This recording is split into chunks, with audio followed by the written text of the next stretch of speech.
42 araw na lang, Pasko na. Ramdam yan sa ilang lungsod sa Metro Manila kung saan tampok ang mga Christmas display na gawang Pinoy. May report si Von Aquino. 4, 3, 2, 1. Muling nagningning ang Ayala Avenue ng pailawan ng Christmas displays na taong-taong inaabangan. Kumukuti-kutitap ang Christmas lights sa Ayala Triangle Garden, maging sa Makati Avenue at Paseo de Rojas.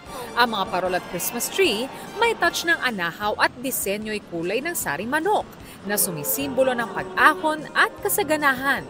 Kapansin-pansin na ang mga kulay na ginamit sa Christmas display dito sa Makati City ay iba sa tradisyonal na kulay ng Pasko. Ayon sa mga organizers, ang tema para sa taong ito ay sumasalamin sa pagiging malikhain at pagbabago. Tradition na rin po kasi every year na may ganito, so kaabang-abang siya. So nice. And I like these lights, and people how they happy. I like dancing.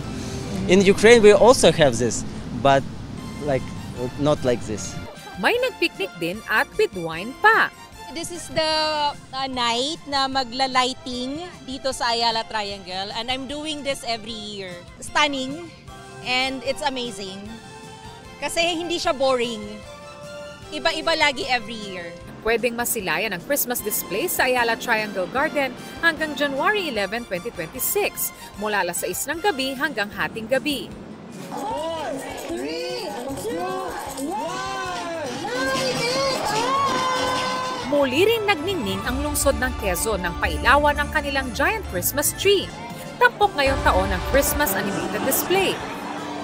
Para naman sa mga may balak na bumili ng panregalo, may Christmas bazaar na bukas mula alas 5 ng hapon hanggang alas 10 ng gabi. Sa temang Masaya ang Pasko sa QC, layunin ng lungsod na iparamdam sa lahat ang saya at pag-asa ngayong Kapaskuhan.